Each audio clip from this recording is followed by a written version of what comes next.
Sorry about that. I don't know. I'm just terrible. I'd give you like a solid B+. Thanks. Yeah, it's okay. You're listening to The Janchi Show, hosted by 3 Korean American adoptees diving headfirst into what it means to be adopted, Korean, American, and more. And now, here's your hosts, Nathan, Patrick, and KJ. Welcome back to The Janchi Show. I am one of your co-hosts, Nathan, along with KJ and Patrick, and KJ and Patrick, and KJ. And I'm Nathan. We are The Janchi Show. Wait, who are you? I'm sorry. That was incredible. What a choice. We are happy to be back. It is Christmas week, and we here at The Janchi Show are so happy that it is that time of year, and it is almost 2021. So, Nathan, I'm going to keep it on you. What does Janchi mean? oh, keep on me. I'm going to say Yeah. Janchi. Oh, wow. Janchi. It's such a... We talk about it every time. I mean, hopefully everyone knows what it is by now. It is... But what if this is their first episode? It sounds like you're stalling and you've forgotten what it means. I am stalling because I was like, how should I phrase this differently? Like, how do I always phrase it? How do I do my show? No, I want this section to be very quotable. That would be amazing. Oh, that's And funny. this is a good intro, right? Feasting, celebration. We are, enjoying the stories that we hear from everyone about their Korean adoption heritage and our culture, and we want to Janchi it up. So that is why we are the Janchi Show. But what about you guys? What do you have to say? I agree with that translation. I love it. I think you got it. You nailed it. This is You amazing. nailed I it. should have you roll into every episode. It's just every episode we're just gonna have Nathan ramble. That's how we're. I gonna liked do it. It's very unpredictable, and it's something new comes out of it every time. I love it. While I'm listening to you talk, it feels like you're alone on a road, and you're just like, guys, On a guys, Getting is anyone ready here? to go off Like, a cliff. just looking to the left and right. You're like, where are my co-hosts at, guys? They'll be here, I promise. You're like the pre-show act. You're like, guys, they're gonna show up. Just my 5 more gosh. minutes. It's really That's funny. amazing. I won't lie. I talk to myself. I do the same thing, man. Don't worry about it. I talk to myself out loud when I'm packing. I don't know that I do it a ton, like out of other contexts or anything, but like definitely packing, it like really helps me get focused. Because you're checking stuff off the list, right? I'm just like, okay, what do we need? We need shirts. How long are we staying? Monday, Tuesday, Wednesday, Thursday, extra. We need underwear. Monday, Tuesday, Wednesday, Thursday, extra. What am I wearing on the plane? Or what am I wearing like on the travel? Like Okay. I'm like talking to myself. I'm like amping myself up for the trip about to come or something. So, You have like a talking checklist. yeah, I basically. like it. I talk to myself when I get angry. I did this weekend. No, Patrick. Yesterday at my Yeah. printer. My printer was not cooperating, and I was not very happy.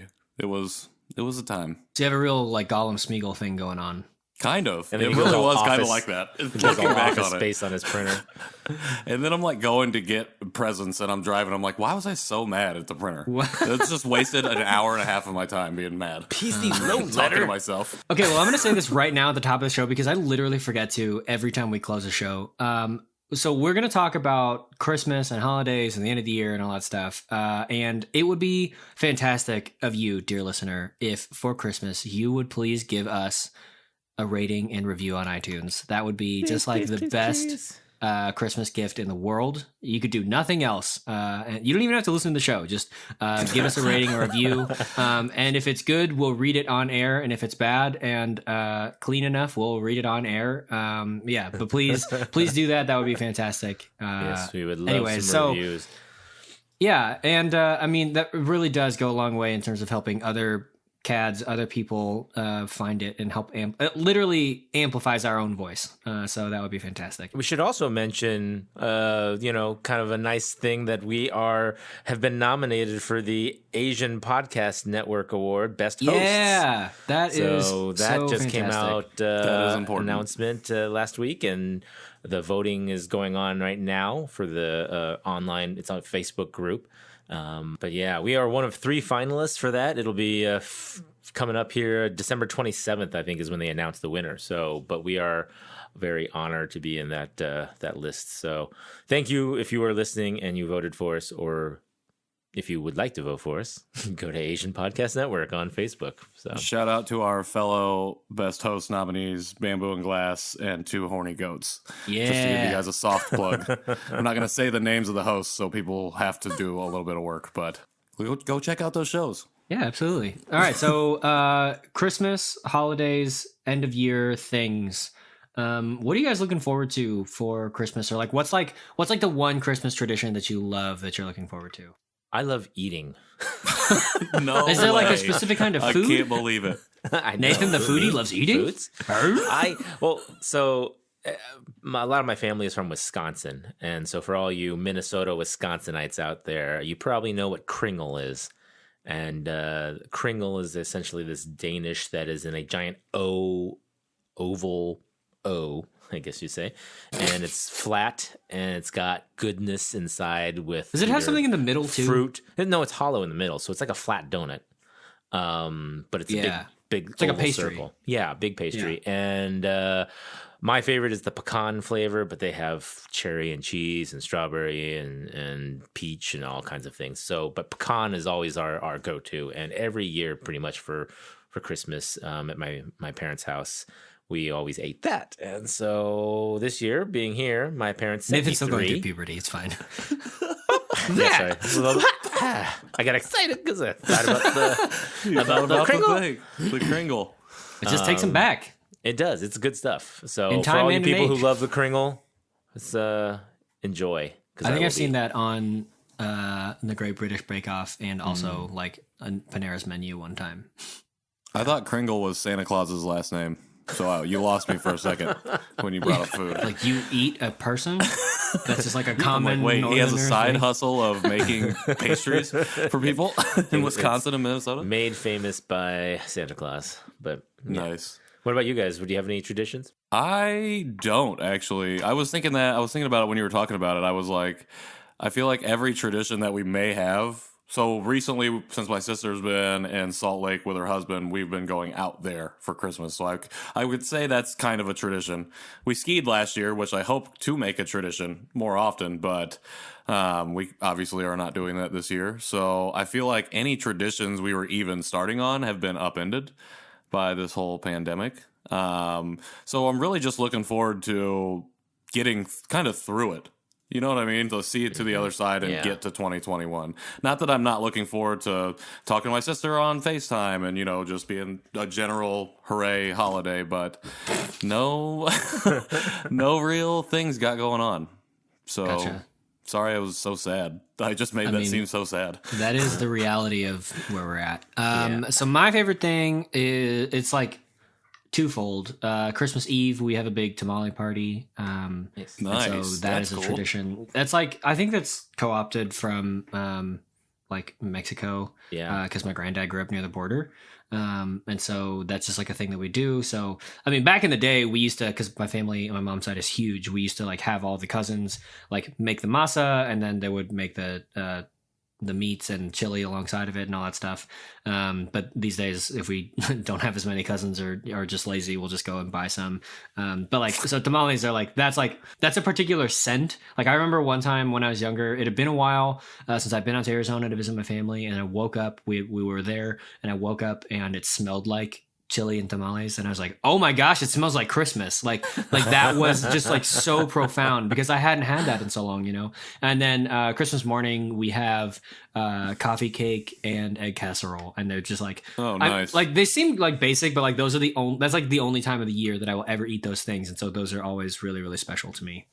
So, That's a good point. My mom's always made a breakfast casserole for Christmas, and we would eat that. And that was the only time I'd ever eat that one. Right, thing. yeah. Have you ever made coffee cake? I personally have not. It is homemade when we do it, but I've never been involved in that process. I might have been involved once, but I was young. I made it for the first time this year during lockdown and everything, and maybe I'm naive, but I found it funny that there was no coffee in the coffee cake.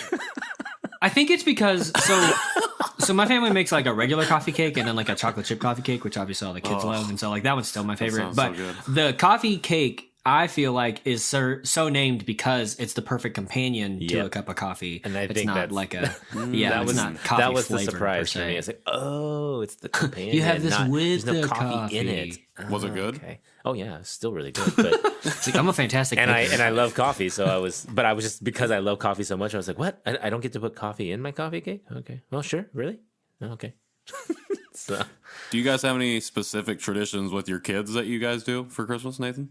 Or have you not started that yet? nothing yet. Nothing that they I guess remember or anything. And they don't. It's funny because I talk about this Kringle and everything. That's my tradition. They don't even really like it. And Really? not only- yeah. Well, the Interesting. pecan Well, the flavor is the nuts. one that's my favorite, and we can't do it because my son's allergic to some nuts.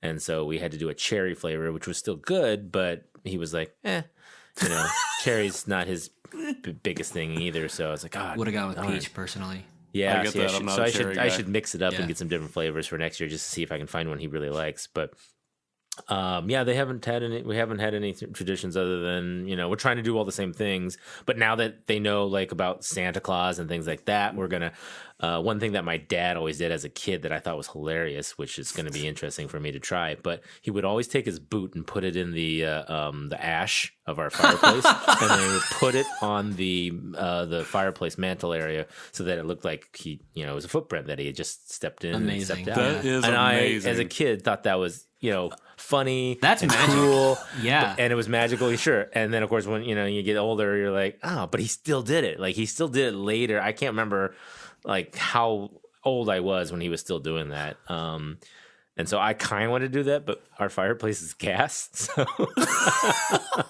Just the oil print. Just I don't know how I'm gasoline. gonna do it. A big mud stain on it or something. That is, shout out your dad for putting in the effort of just doing that. Doesn't seem like it'd be hard, but just to keep it up year after year, that's amazing. It's fun stuff. Those are all of my memories, my little tradition memories. But so we'll start doing some new ones, I'm sure. And Yeah. I was always go Nope, for it. you go for it. Oh, you go for it. No, Patrick, you.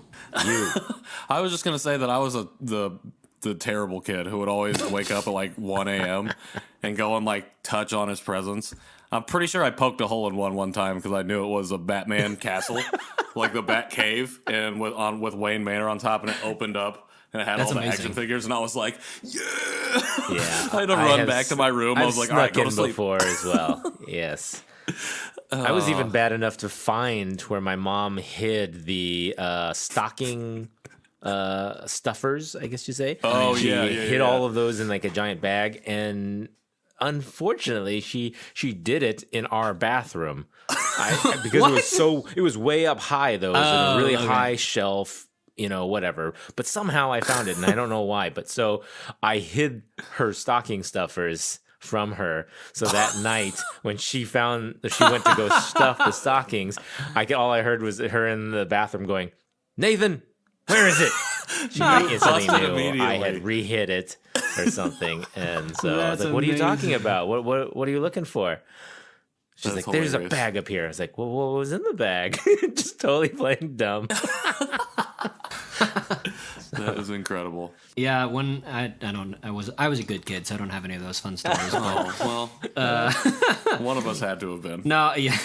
I mean, it's the rule of threes. One of us is Right. bound to.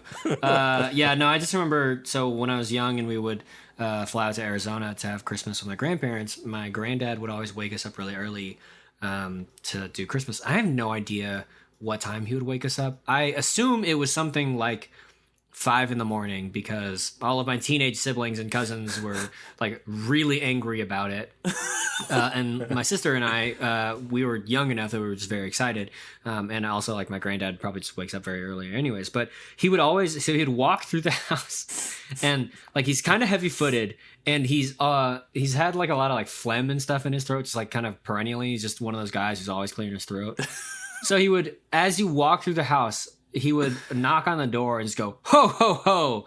And then, and he did it like, he loved doing it. So he would do it super loud.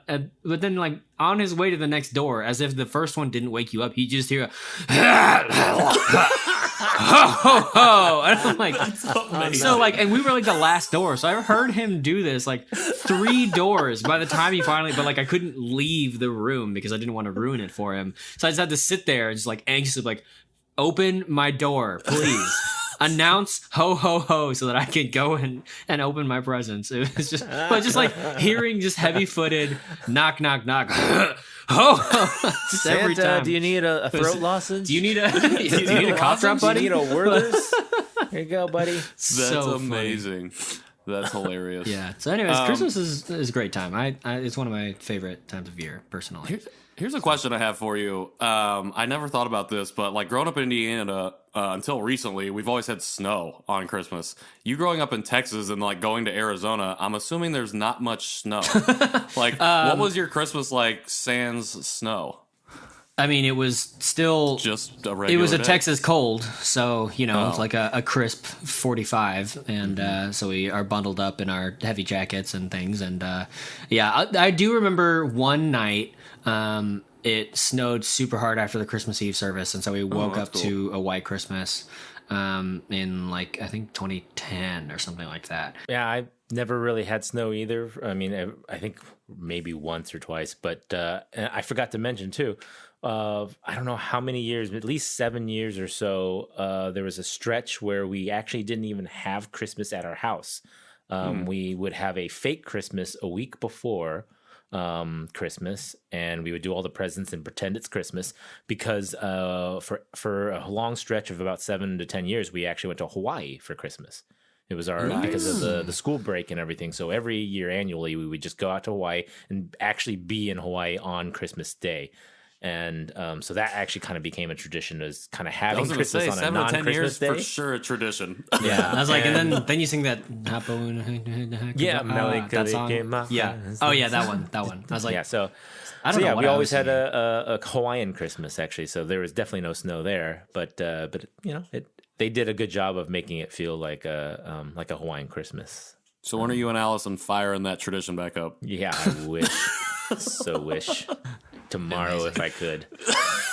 He's like, I already got the tickets. Every time I hear Hawaii, it takes about 3 seconds, and I immediately think of that Bart in Lilo and Stitch. Where like the mosquitoes. Apparently, that movie was really formative to me. You love that movie. I really don't. It's just it really sticks out in my mind. I don't know. We just watched Hercules the other day. That was fun. Nice. That's a Yeah. good one too. Hercules. Another adoptee. Yeah. I mean, maybe that's why they're so prominent in our mind. Well, speaking of adoption, we should probably get to our interview. Yeah. Patrick, you want to cue this one up? Sure. Today we had the great honor of speaking with Li Quaites. We chat about not only her adoption story and her unique upbringing. She also recently just released a book called Faith and Favor: Discovering Family at 50.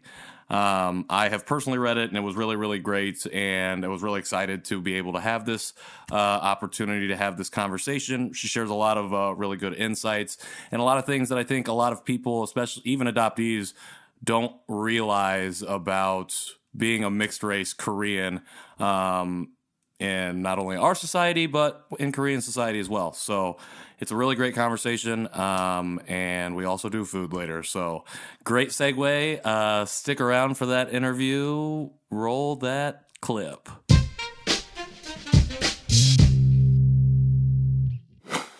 All right. We are here today with a very special guest, Li Quaites. Li, thank you for joining us here on the Janchi Show today. Absolutely. Thank you for having me. Absolutely. I met Li at a fundraiser for Adoptee Hub not too long ago. And she, as we'll talk about later in the episode, was getting ready to put or publish a book, which was very good. So I just want to say thank you very much for coming on, and want to kick it off by asking you to share with us and share with our audience a little bit about your adoption story and just a little bit about your personal history. Okay, thank you very much. It's such an honor to be here and to meet all of you guys, and I really appreciate you sharing my story as well. So thank you so much. As Patrick said, my name is Li Quaites. I was born E. Augustine in Seoul, South Korea. So I was born near the DMZ, which is the border between North and South Korea. And the village where my mother lived, was close to a military base. And so there were a lot of military soldiers in the area, and a lot of Korean women were companions to those military soldiers. And so that was my mom. Um, so, as you can tell by looking at me, I'm not full Korean. I am mixed race. And for my mother, that was, in addition to being a single mom, having a mixed race child was even more difficult, right? So she cared for me for as long as she could. But by the age of 2, she found it necessary to relinquish me. So I was relinquished to Holt, Korea, and I was adopted a few months after being taken to the orphanage. So I was adopted to the United States, and I was raised by a military family who happened to be Black.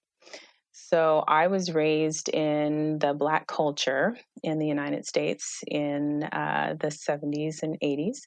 And I identified with Black. So I did not have any exposure to Korean customs or the language. I had no idea there was such a thing as Korean culture camp. I mean, I didn't know that was a thing until about 2 years ago, actually. So, um, but my adoptive family treated me as if I was Black because that's all they knew, and so that's how I grew up, and that's all I knew. So I'm really new to the adoptee community, and I didn't actually meet another adult Korean adoptee until 2018. And that came about, so I wrote my memoir, and I was looking for some beta readers. And I was at a holiday party of one of my former coworkers, like a few years prior to that. And I think she might have mentioned that she had adopted some children from Korea. And I said, "Oh, I'm adopted from Korea." And that's not something that I really ever talked about in public or with people, because it just, it was just never a topic of conversation. But when she said that, I was like, "Oh, so was I." So she gave me the name of this individual, and I wrote her name in a note in my phone. And I don't know why I did, but I just did. And fast forward 3 years later, I'm like, now I wonder if she would want to be a beta reader for my book, because I knew she worked with the adoptee community, but I wasn't sure if she was an adoptee or an adoptive parent or how. But it turns out that she is an adoptee and she's an adoptive parent. So she adopted a daughter from Korea. So she was the perfect person to kind of give me some insight and help me kind of shape my story for my target audience. And so she was the first, my introduction to the adoptee community, and she was pretty connected. And she kind of steered me towards some groups, some social media groups that I had no idea were out there. And so as a result, I met some other adoptees through those social media groups. So that's been very exciting. Where were you raised? Well, being an Air Force brat, we were kind of all over. So when I left Korea, we were in Okinawa for a while, and then we were in England for a few years. So I actually did kindergarten and first grade in England, and then we moved back to the United States. So we moved to Virginia, and then we ended up moving to Nebraska, and then my dad retired, and they wanted to keep the benefits and stay near an Air Force base. And so that's how we ended up in Omaha, Nebraska, and that's where I still live right now. Oh, okay. Awesome. Thank you for sharing that history. You are our first guest of mixed race origin. So I'm really excited to have you on and to dig into that a little bit. Yes, thank you. Stepping back a little, you talked about you grew up in predominantly Black community, and you grew up with that culture, but you obviously, like you said, you were moving around a lot. as you were growing up, I was wondering if, like, being half Korean, and I know you said in your form that your parents didn't expose you to anything or a lot of things Korean growing up. Did that play? Did you have any sense of that identity, or did that play any significant role in like your friendships or in your family life, or was that kind of a moot point? Well, I would say starting maybe around fourth grade, I the majority of my close friends were Black. Um, and then I would say once I graduated from high school, so when you fill out forms and you have to choose a nationality, Mm-hmm. so Black, white, and I guess after high school, up until then, I'd always checked Black because that's what my parents said to do. You're Right. Black. I'm like, okay. So I've always checked the box for Black. But I think I wanted to include my Korean side. So every chance I got, I would check two boxes. So I would check Oh. Black and I would check Asian Pacific Islander. Because I'm in my mind, I'm like, hey, I'm both. Okay. I don't know anything about this other side of me, but so I started doing that, and now I think forms, have a multiracial Right. option, right? But Yeah. in the 70s and 80s, there were no options. So I think that's when no longer was I really. I don't want to say ashamed of my Korean side, but it's not fun when, people are calling you China girl or, Right. that kind of thing and, making fun of your eyes and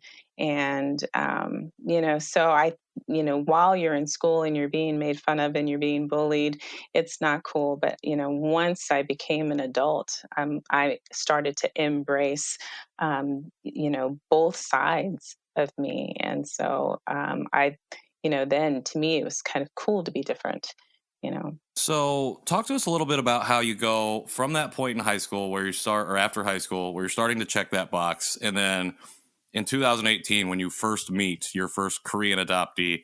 Talk about that in between period, and if you could elaborate a little bit on your exposure to either Korean or Asian culture, like your first kind of forays that maybe made you start having those thoughts, or kind of what your experiences were that led you up to that moment of meeting your first adoptee and then going into that side of it.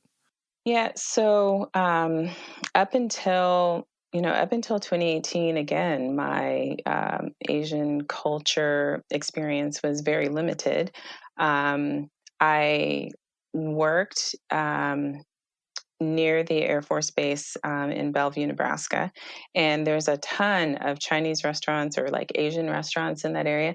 So my coworkers and I used to go to Asian restaurants. And prior to that, hadn't really eaten a lot of Asian food, right? I grew up on soul food and, or just American food, right? So now it's like Asian food is one of my favorite. We used to eat it. Asian and Mexican food we ate all the time. So love both of those. However, actual Korean cuisine, I don't think I'd had any Korean food until I worked I ended up working with a coworker who was Korean, and he had friends who owned a Korean restaurant in Omaha, and he took me there for lunch. And I did not like it. And it was not good. And so, do you remember what you ate?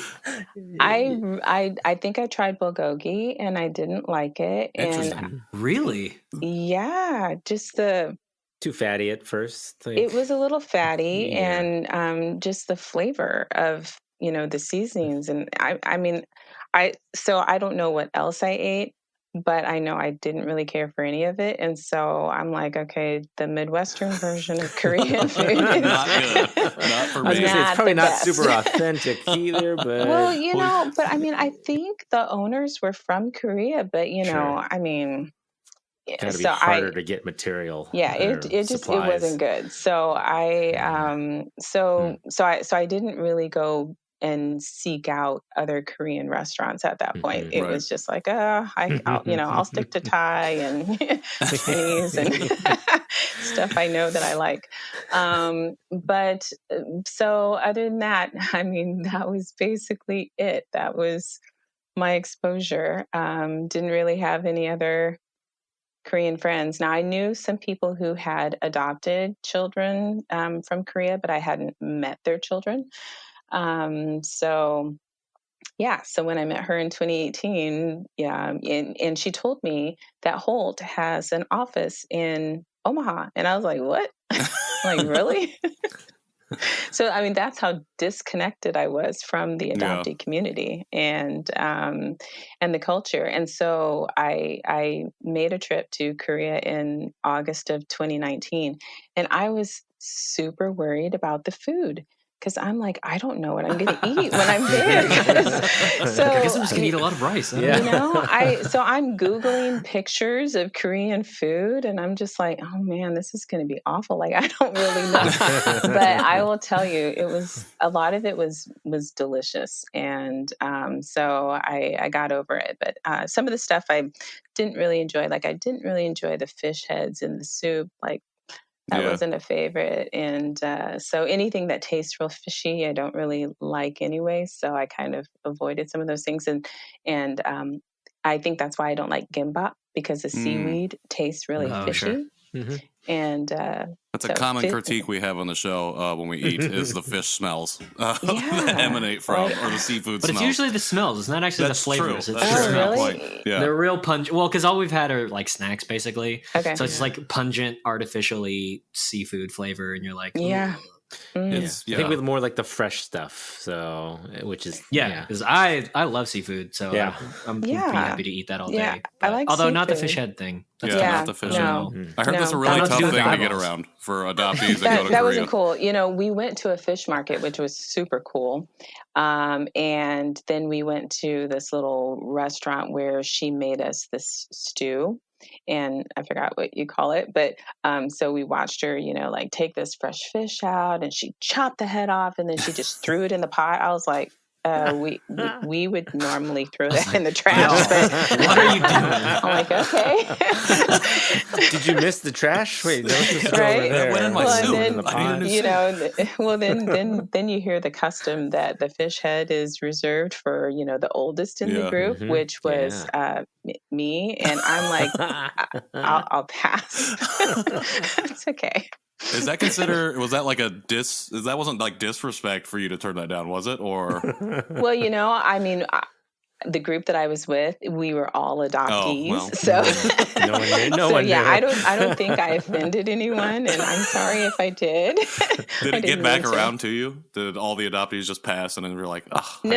I mean, it was just Just goes to the next oldest. Yeah. And next oldest. Like, all right, who's the bravest? 5-1 if you eat it. yeah, That's amazing. yeah. Was your trip a formal trip or informal? It was a formal trip. It was with Global Overseas Adoptees Link. So I'm not sure if you've heard of that organization, but it was Goal.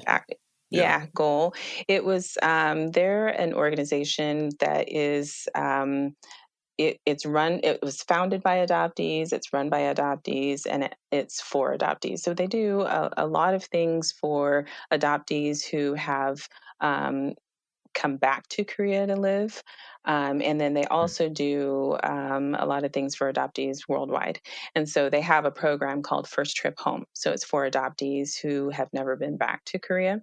And so they do things like, for example, they provided a translator to go with us too for like when I went back to the village where I was born.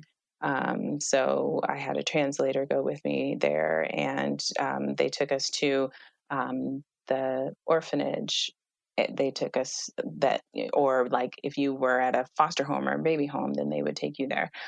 They took us to the adoption agency. They took us to the police station to get DNA tested so that we could be in the Korean National Missing Children's Database. So there are some Korean family members who are searching for children who are either lost or I don't want to say stolen, but you know, so yeah, there are family members who are searching, and so they can take a DNA test or to see if there's a match in the missing children's database.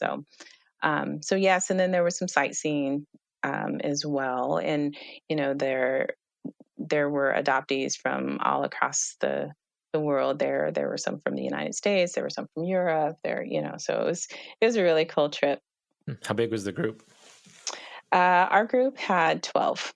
Oh, okay. Yep, 12 participants, and then the goal staff. How many of those were interested or looking for biological families while they were there?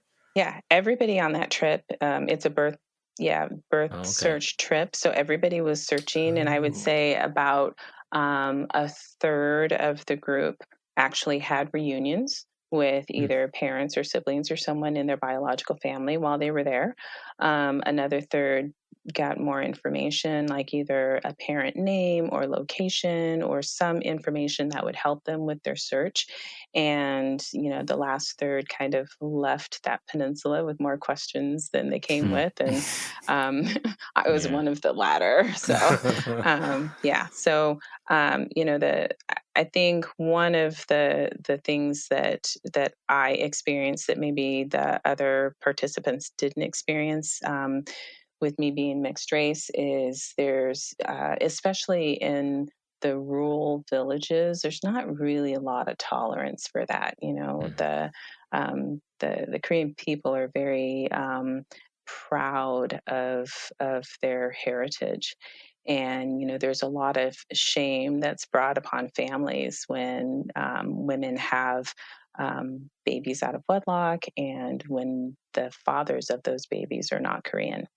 So it's not a good situation. And so when I went to the village where my mother lived, people were very hostile towards me, and just had no compassion and absolutely no incentive to help me try to find her, or to give me any information to kind of help me try to find her. So sorry to hear that.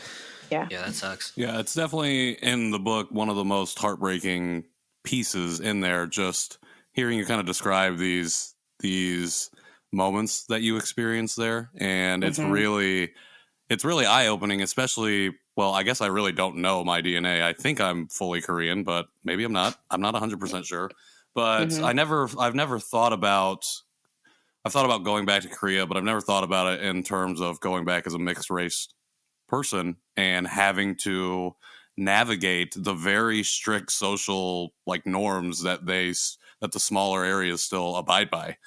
And so reading your encounter, and I know that we spoke about this a little bit when we met before, but just how almost very brief it seemed at first. And it is that because those are extremely difficult situations to experience personally, and then to share that. And then to turn around and put it in your memoir and to try and share that. And that's where I kind of want to go, because this trip is very formative in that, I think, in the memoir. And I was hoping that we could fill the gap in a little bit between going to Korea and then 2018 when you met this first Korean adoptee. I think that's pretty much the setting for your memoir. And I was hoping that you could tell us what that is, tell our audience what that is, and go into that just a little bit, how that got started, and just talk about that a little bit. Well, actually, what prompted me to write my story was, as an adoptee, even though I didn't talk about it publicly, I've always wondered about, what's my biological family like, and I'm sure, a lot of us have those thoughts, right? What do they look like? Where are they? Do they ever think about me, kind of thing?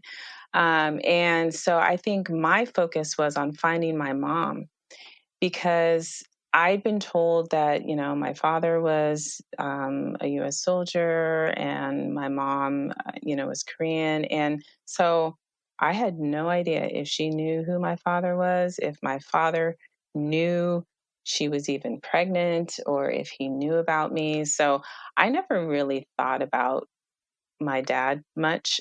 So my focus was I'd like to find my mom, right? And, just let her know that I appreciate her sacrifices and that, I turned out okay, right? And so that was kind of my focus. And I saw something. I saw an article online that talked about twins who had been separated at birth, didn't know that either the other existed, and then they ended up finding each other. So my thought was, wow, what if I have a twin? Like, that'd be so amazing, right? And so and I grew up with two brothers, and I just always wanted a sister, and I'm like, wow, what if I have a sister? So so that was kind of my thought. Like, it'd be really cool to meet my mom. And but the adoption paperwork that my parents had said mother and father unknown. So I had absolutely no idea where to even start. And so, this article had given like a reference to an adoption organization. And so I reached out to them, and they actually did refer me to Goal. And they also said to start with your US based adoption agency. And so my parents had told me that I'd been adopted through Holt. And so I reached out to Holt, and they said, we don't have any record that your adoption was processed through us. So I'm like, oh, okay, well, now I'm still at ground zero. Yeah. And so December 2017, I'd seen something on Good Morning America where they were comparing DNA tests. So they compared Ancestry.com, 23andMe, and MyHeritage with triplets. And so, it basically came back that the tests were, relatively accurate. So I'm like, it'd really be nice to know my ethnicity. I've always been told that I'm Black and Korean. It'd be nice to know for sure. Right. And so, 23andMe had the health history reports, and I was getting kind of tired of going to the doctor and answering, I have no idea, when they ask me about all these things that could run in your family. Right. So I'm like, hey, if 23andMe can give me this information, then I'll pay extra for those reports because I want to know. And I did all three of them just to see, because, I'm still a little skeptical, like, this isn't really going to work, right? And so I just wanted to see, like, okay, is one going to tell me that I'm Korean and one not going to tell me that I'm, so I don't know, I just wanted to see. So I got the results back in January of 2018, but the results that was the most surprising that I got back was a match with Ancestry doesn't necessarily say it's a brother, it says close family first cousin. And when I looked at how much DNA we had in common versus the next closest second cousin, I'm like, yeah, I don't think that's a first cousin. I'm like, I think that's a brother. and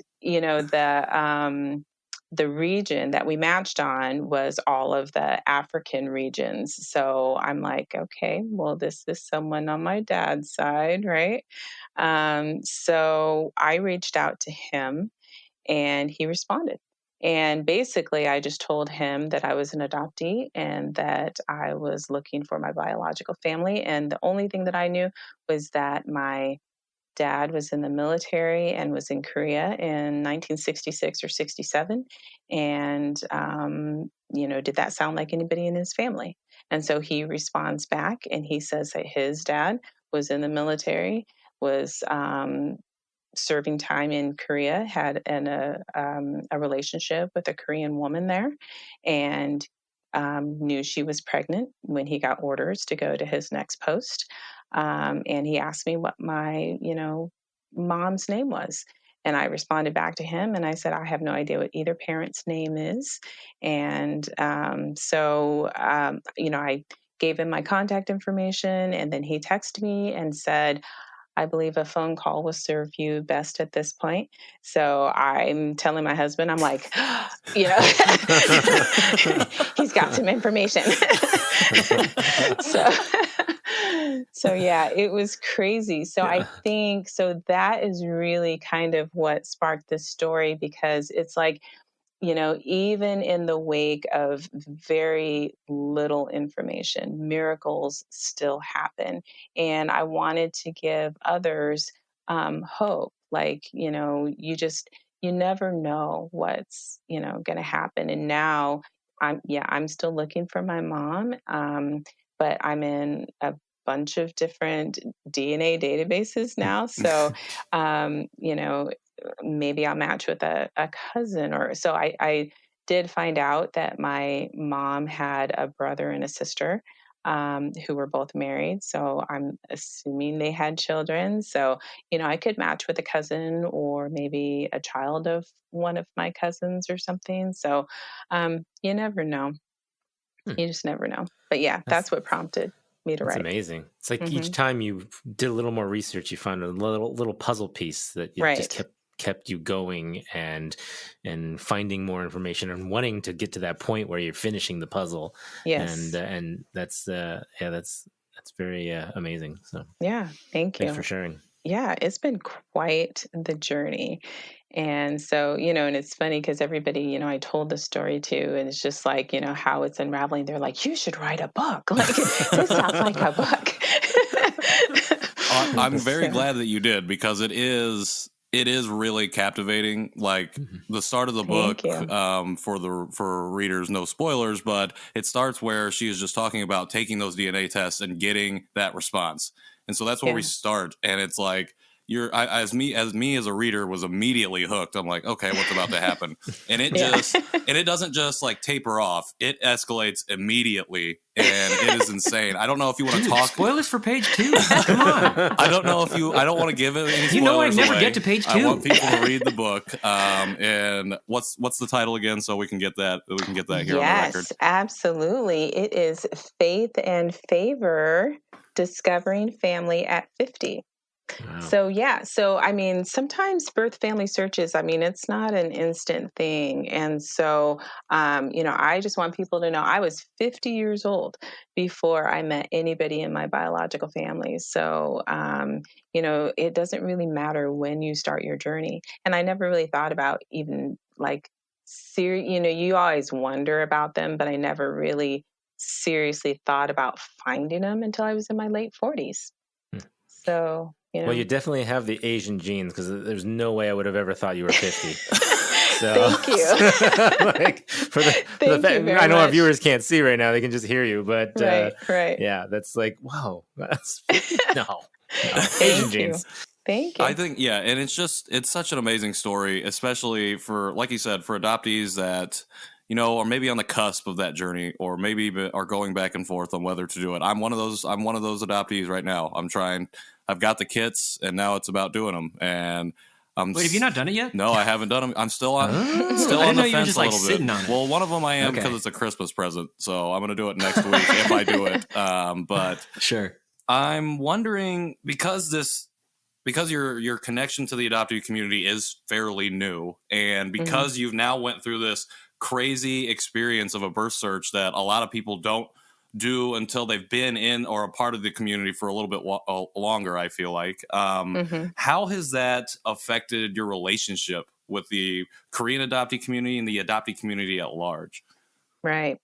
So I will say, when I went on that trip to Korea, and, I'm with 11 other adoptees, and the birth search process, that active birth search when you're there in Korea, it can be a little overwhelming, and it can be grueling as well. Not a lot of sleep, maybe for some anxiety, and it's very emotional because some people are getting information, some aren't. Some people are having reunions, some aren't. So it's uh, a lot of overstimulation and very roller coaster emotions. And so the adoptees in that group, and and the goal staff as well, we rallied around each other, and we were there for each other. And some of us were experiencing some of the same emotions, so we understood what we were going through. We understood what our mission was. We understood what we wanted and needed the outcomes to be, right? And so And I just felt so connected to them, connected to the cause. And I walked away thinking, man, the need is so great in the adoptee community to, have one another to really lean on and to learn from so I walked away wanting to be able to help the community in whatever way I could. And I'm hoping that this book will help not only adoptees, but maybe adoptive parents who, maybe might not really comprehend what their child is going through or experiencing, and just other people who are interested in family histories and genealogies and that kind of thing. So that trip for me is what sparked my desire to really become more involved in the adoptee community and to help others along their way.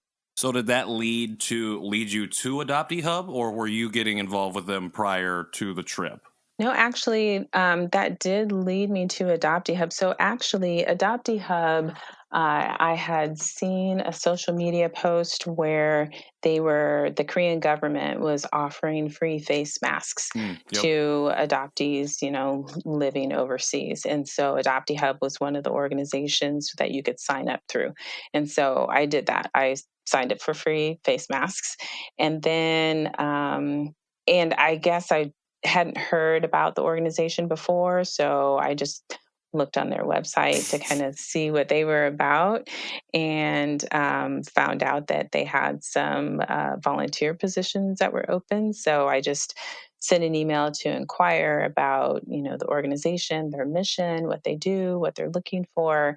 And so I was really on board with their mission. And so that's how I ended up volunteering with Adoptee Hub. And what do you do with them, or what's your role, I guess, as a volunteer? So right now I am the IT director for the organization, and I'm also on the board. But we are very focused on providing a portal for the adoptee community, and not just Korean adoptees. It will be, all adoptees. We've got a lot of Korean adoptees who are volunteers, but we also have some domestic adoptees that volunteer with us as well. And so this portal, you can, it's a way to connect with the other members in the adoptee community. And we want to have it so that you can sign up for services like counseling and translation services and birth family search services and, maybe language classes. And so we have events every month. And so there's a lot of need in the community, and we're based out of Minneapolis, and I do know the founder would love to actually have a physical meeting space that where adoptees can come for resources and for social events and to connect with one another. So that's the goal that we're working towards right now. Sounds great. So we just talked about how your birth search and things has affected your relationship to adoptees, but I'm curious, just because this is how my brain works. How has being mixed race and being raised Black affected how you think about being Korean and being, I guess, a minority in America? Right. And maybe it doesn't because you're like Black presenting, so most people probably wouldn't assume that you're like, Black and something. So yeah, I think when people look at me, I think they see a mixed person. I always used to think when people looked at me, they saw a Black person because that's what I saw. So I guess I don't really know. But in America, I think a minority is a minority. So it's just, when people see me, they're going to see a person of color. And oddly enough, when I go to Korea, it's the same thing. It's like when they look at me, they see a person of color. They don't see another Korean. And so, I I'm a minority wherever I go.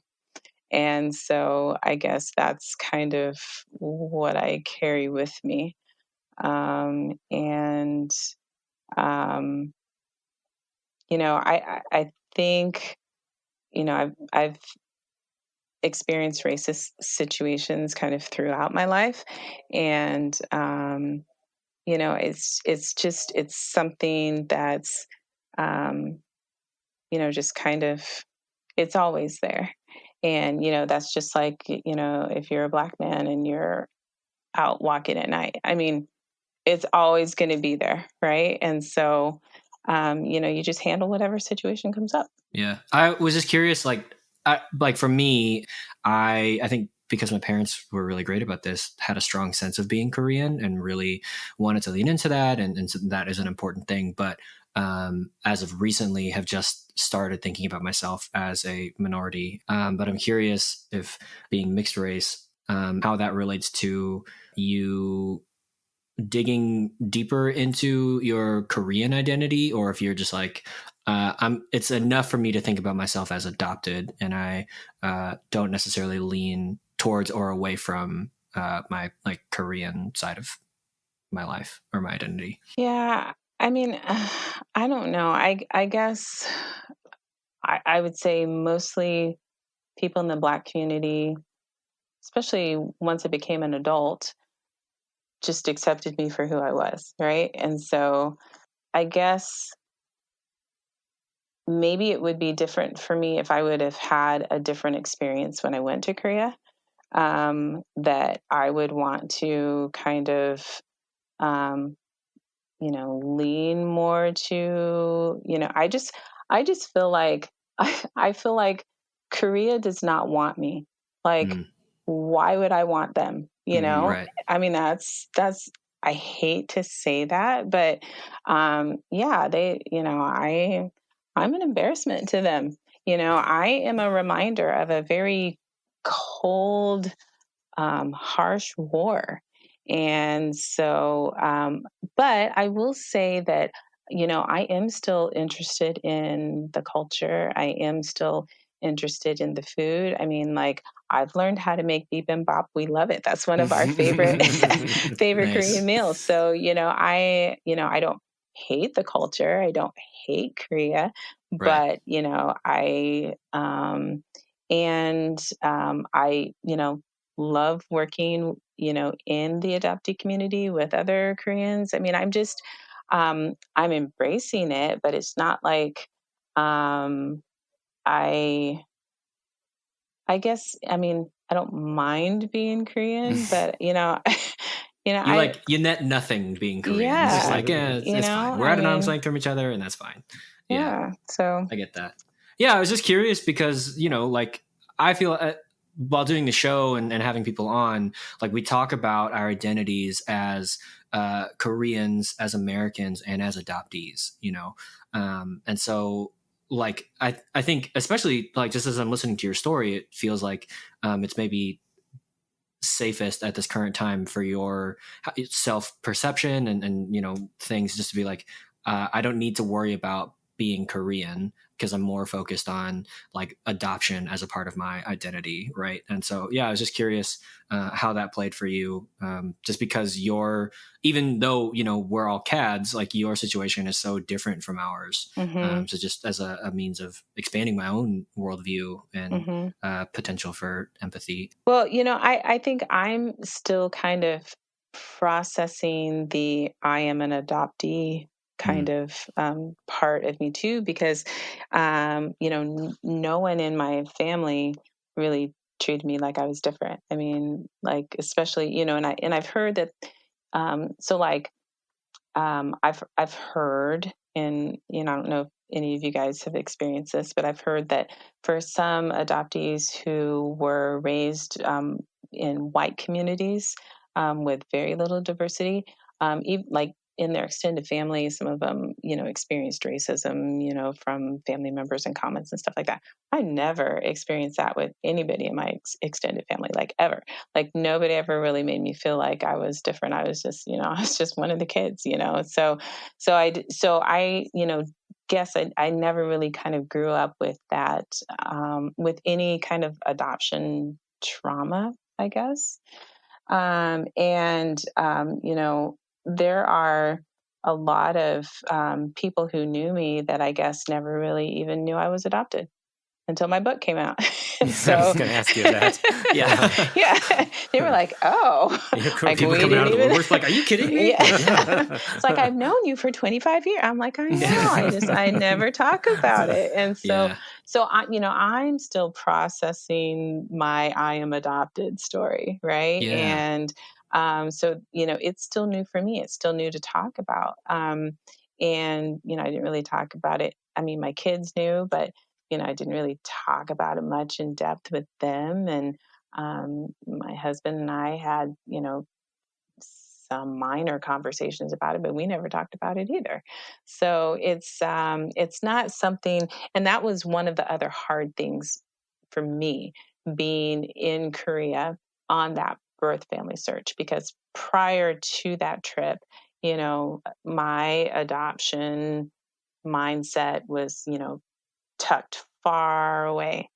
And I never really thought about it on a regular basis.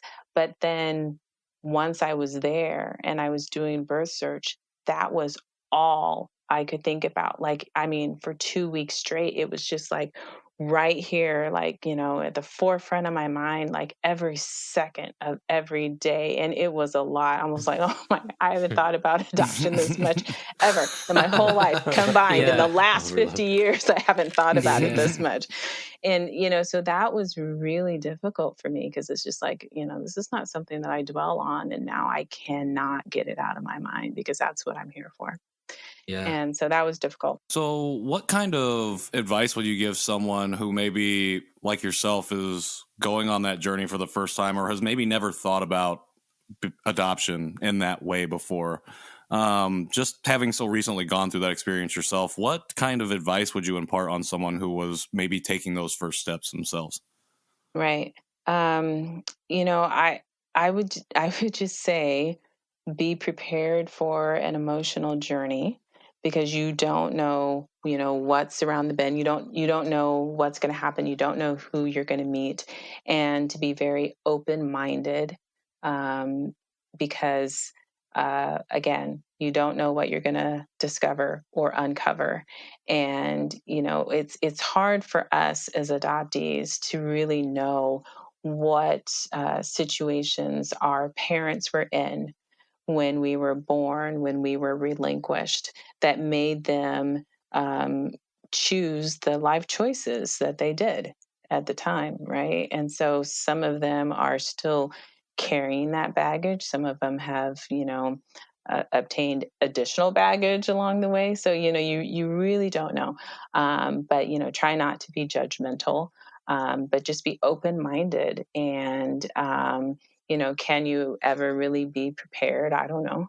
I don't really know that I was prepared, and it just so happened that I matched with my brother. And that was one thing that, before doing it, I didn't think about what kind of effect it would have on my adoptive family. It's just like now I've matched with a brother. I was like, oh, wonder what my parents are going to think about that, right?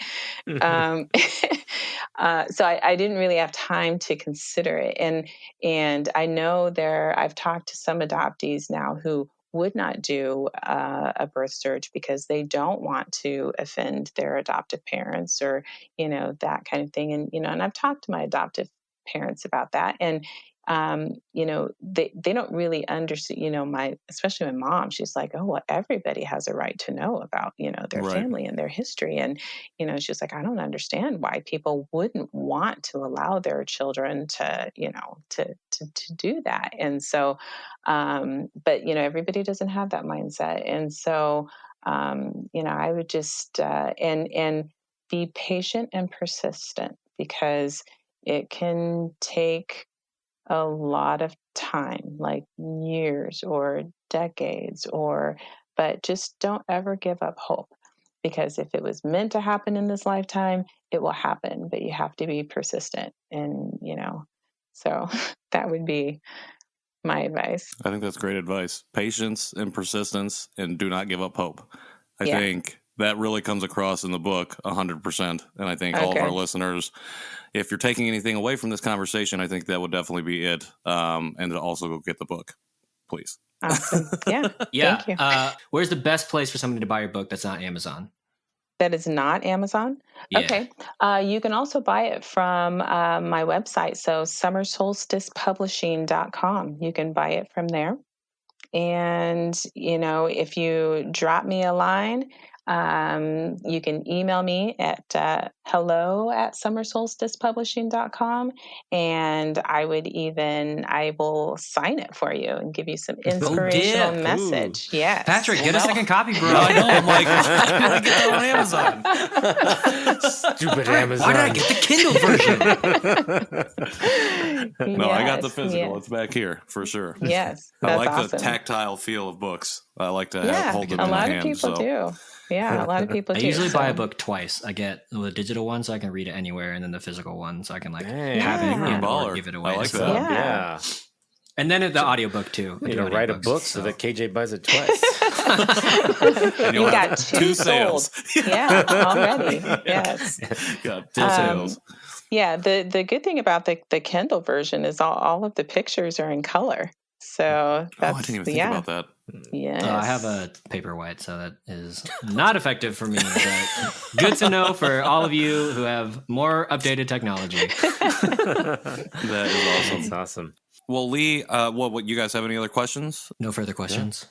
I mean, I have a lot more questions, The but I defense want rests. definitely want to be this host respectful rests. of your guys About of to- your time, Lee, and everyone else's time. The book is Faith and Favor: Finding Family at 50. The author is Li Quaites. We are really, really happy and honored that you gave us the opportunity to have this conversation with you. And Thank you. we are Thank going to you. hit a quick break, and then we'll be right back with some sort of food item. I don't know what it is, but Okay, stay so can tuned. I one little correction? The title is Faith and Favor: Discovering Family at 50. Discovering. Patrick, are you even Run a it real back. fan? Dang it. Dude. I even wrote that down here on my notes. It was finding. There goes your I autograph just don't want copy. anybody Sorry. searching for the wrong thing. That So makes yes, a lot of so, sense. Yeah. Thank Okay, you. Faith and Favor: Oh. Discovering Family at 50. Correct. Also, All right, put that back hot in. tip, and this might actually be because of the pictures. It does not open on a Kindle Paperwhite. Oh, So- really? Oh, your book? Yeah, because I bought it on Kindle. I was like, yeah, this is great. And then it won't open on my Kindle Paperwhite. So there Maybe you go. you need to update your Interesting. technology. Dude, no, the Paperwhite are bust. All right, Yeah. stop it. People with your newfangled technology. I'm wondering the reason probably is so when you format for Kindle, you can have two different formats. So one where it will kind of, depending on the device that you're reading it on, it'll be kind of a responsive thing.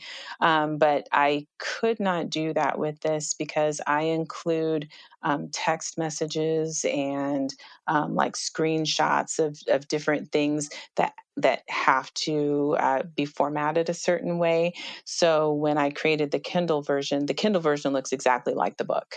And so that format won't kind of like redistribute on different devices. And so maybe that's why it doesn't open on your device. All right, so there you Interesting. go. Hey, I'm going to Yeah. take that All you- again real quick. All you readers out there, Let me take that again real quick. I'm just gonna keep this all in. So All right, the book is Faith and Favor: Discovering Family at 50. The author is Li Quaites. We are going to be right back with a food item. Stay tuned.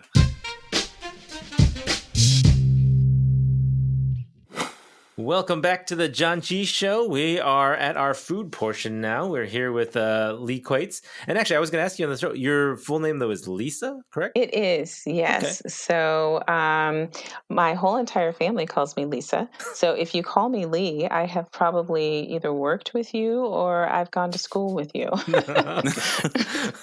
Well, we had a great interview. So people watching us on YouTube, go back and check out our podcast with Lee. But right now, we are going to try a snack of sorts. I opened mine. You guys didn't open yours. Well, Mine we're actually still fell in out of Jerry's mystery package. box. So you can look. yeah, Jerry's Go look. mystery box. Box number 2 was not packaged as well as box number 1, but today we're eating What do we CoffeeGo. got? CoffeeGo? I Really? am Yeah, a fan so- of coffee, so Mine is a Nice. little different. It's CoffeeGo, Ooh. but it's from Oh, the I've had that Asian one before market. too. Have you Yeah. had this one? Yeah, that one's Okay. good too. Yours I looks got- way more Asian than ours. I was gonna say I have strong doubts that this is actually Coffee Co. Well- even at Coffee all Go. Asian. Well, I was looking. I mean, there's like no Asian writing on That's this package. true. I'm like, I hope this is. Mine's actually in French. Yeah, I Oh, was gonna actually, say Spanish it's from and French, I Indonesia. feel like. Yeah. Yeah. Oh. Well, mine's Where's the cappuccino brand? flavor. Yeah, We got regular definitely flavor. I not. like coffee Made though, so in island of Java, Indonesia. This is Indonesia, so it's. Hey, did you know that that's the island of Java? I learned that a long time ago that there is an island of Java, which I think is amazing. But they speak Javanese. Really? I don't know I what know that is. it is actually a thing, Javanese. At first I heard that and I thought it was a typo that it was Japanese, but it's Javanese from the island of Java. So there you go, little trivia for Interesting. everyone. But I'm not I am gonna lie, opening this this is 'cause the most I like plain, coffee. boring packaging that we've had on any item of food that we've eaten.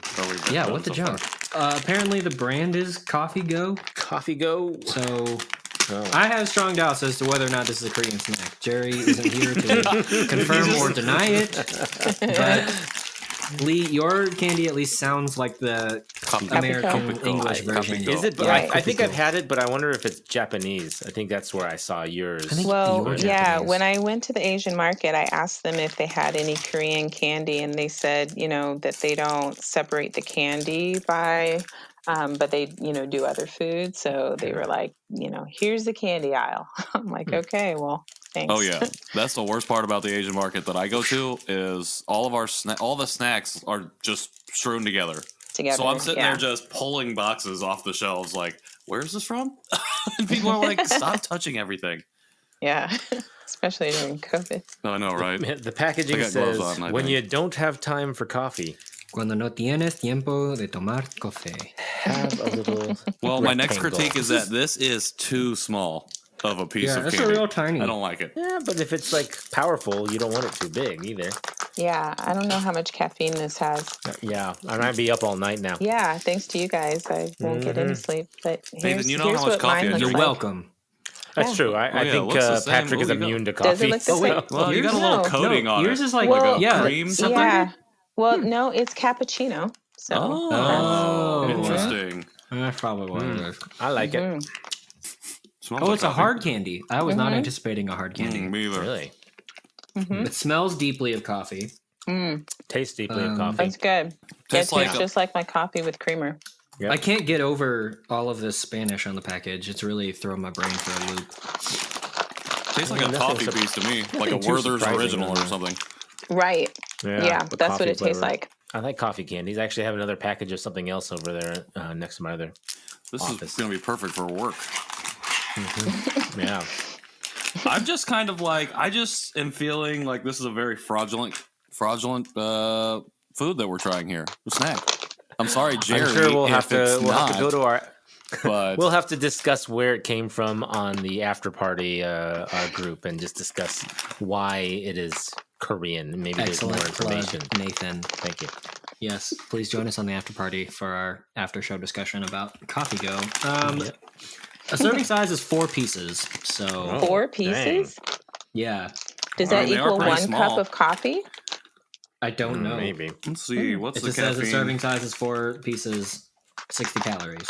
How much mean, caffeine does yours have? See, it doesn't I actually don't say. which Yeah, I don't wish see it did any actually. caffeine listed here. At all. Yeah. There's no caffeine. No, it doesn't list it, which yeah. So I Yeah. could, like I said, I could be up all night or maybe not at all. Yeah. Just Okay. I do love when that the I- ingredients are pretty basic. yeah. Like, there's not any weird words besides soy lecithin. But other than that, everything is real easy. Sugar, glucose, coconut oil, coffee extract, butter, caramel, color, soy lecithin, salt. You know, one of our other products that we've had is the Koba coffee chocolate bars. And I know that specifically says on the package says it has the amount of caffeine that 1 cup of coffee has. And I have had an entire bar and it's strong. I would say it's more than a cup of coffee because I can drink 3 cups of coffee a day, and this one bar gave me like a shot of of caffeine and almost made me jittery, I feel. But This crap is wow. empty. Yeah. Yours is empty? What? It is a sealed package of air. Wow. This one not doing so hot. What the heck, Jerry? Real quick though, Nathan, you only drink 3 cups of coffee a day? Yeah, I try to limit my caffeine intake. Proud of you. Do you mean like Proud of proper you. like 8-ounce cups, or do you mean like 3 whatever mug you grab? So it's like Yeah, a 32-ounce mug. No, 8-ounce cup, maybe 6. I drink like Wow. 5 of these. Yeah. Is that bad? Oh my! Of coffee? Dang, bro. Yeah. And I drink a that's lot why of you're immune to it. But then That's I why you can drank- drink it at night and still go to sleep. But then I drink like 8 16-ounce bottles of water every day too, so it balances it out. I also go to the I don't think bathroom that's very how it frequently, works, but but I don't dang. think that's related. And Patrick also spends 3 hours in the bathroom all day. That's actually probably accurate. And then he spends 2 hours eating, and then the rest of the time he's living his life. The last time I'm here, I'm just talking to Yeah. people. So doing the show. Oh, I thought you were just filming the Janchi Show by yourself. There's hours of backlogged footage. Oh of yeah, Patrick Nathan's talking to Zoom himself. is just loaded up with just me, just sitting here like, when are we going, guys? All All right, right, let's get into our ratings. Yeah. I'm gonna kick it off. I'm gonna give this. Okay, this is hard because I have to separate my experience from the actual candy here. The candy I think is pretty solid. I don't love sweet stuff, and so the fact that this is coffee is really great. I'm gonna give it 4 out of 5 soy lecithins. 4. 4 to Yes. 5. All right. Because I love coffee, and the fact that I can just eat it on the go and have coffee flavor in my mouth is great. Yeah. That's and as I if you don't- like coffee. I mean, I'm sure there's some people who don't like coffee, and probably this is not the candy for them. I will say it doesn't taste like amazing coffee. It feels like if somebody took a Folgers gourmet brew, and then it's not like your single origin pour over coffee kind of thing. All It's right, just that's too complicated. It's a regular. Bro, And it's not like look, and it's not like it's straight black coffee. I'm the too, kind of where guy not- that no would sugar drink, or anything. See, like I drink Yeah. black coffee. I grind the Okay. beans right before I have a coffee pourer that You're gets purist. my temperature just right. I really care about my coffees. I mean, I drink straight black coffee too, but I open the thing and put it in No, the filter, and then it drips Dude, out, I'm- and then I drink I 2 of weigh those. it. I do a whole thing. So you're It's a whole Mr. process. Coffee kind of guy? I have, I think that's the machine, but no, we are. I don't remember what kind of coffee Nestle we're currently instant on. coffee. Yeah, I don't know. We've been grinding beans up though too, This- so we've been this- doing that.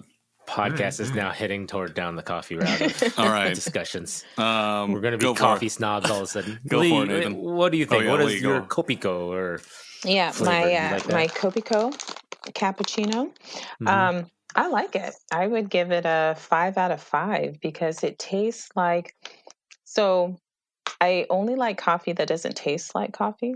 So I like coffee that So tastes you like creamer? I do like creamer. You like French I love- vanilla to be exact. So I I'm like right there to with you. pretend I like coffee, but I really like Yeah. creamer. And that's what this tastes like. It tastes like my coffee with creamer. So I would give it a 5 out of 5 stars for sure. Interesting. Nice. I don't know if I heard you say. Did yours have a caffeine content in it? I didn't see it. I did not. It doesn't say.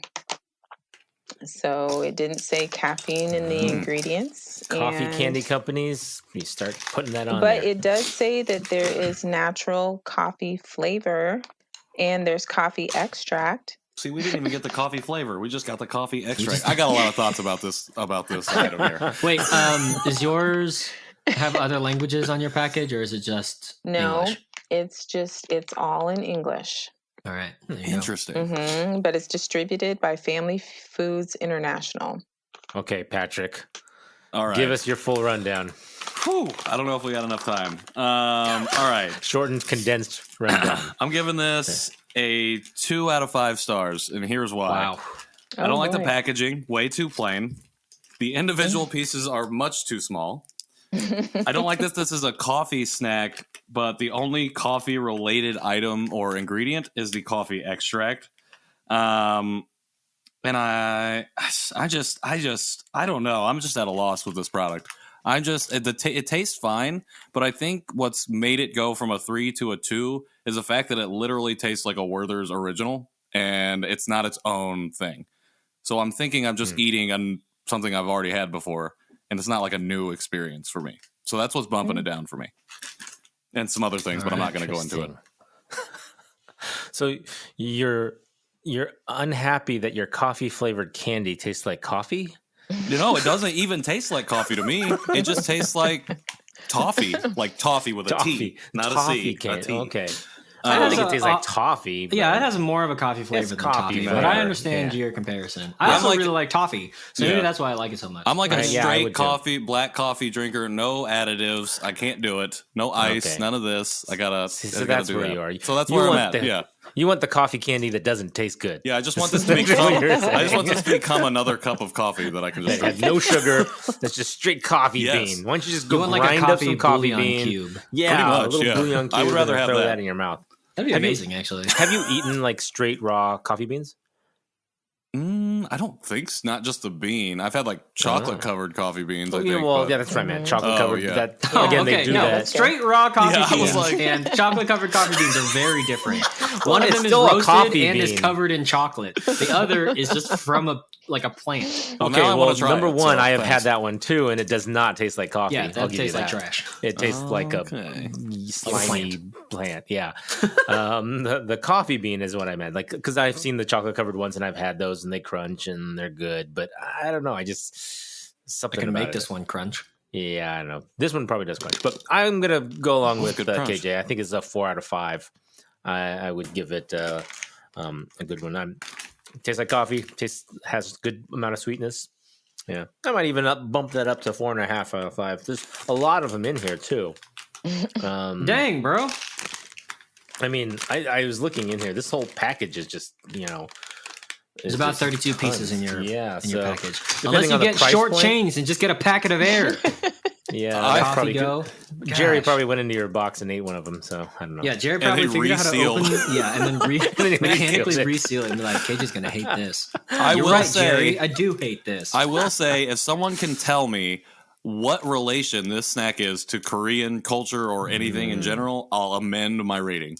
I'll bump it up. Leave it in the comments below. Comments below or on After Party in our Facebook. So, great. All right, cool. Well, this has been fun. This has been a real experience. Yeah. If you could tell our viewers and listeners where you can get your book and how they can contact you. Okay. So my book, Faith and Favor, Discovering Family at 50, is available on Amazon.com. It's also available on my website at summersolsticepublishing.com. And buy it there. Yeah. Forget Amazon. And forget the Kindle. Yeah. Get the paper version.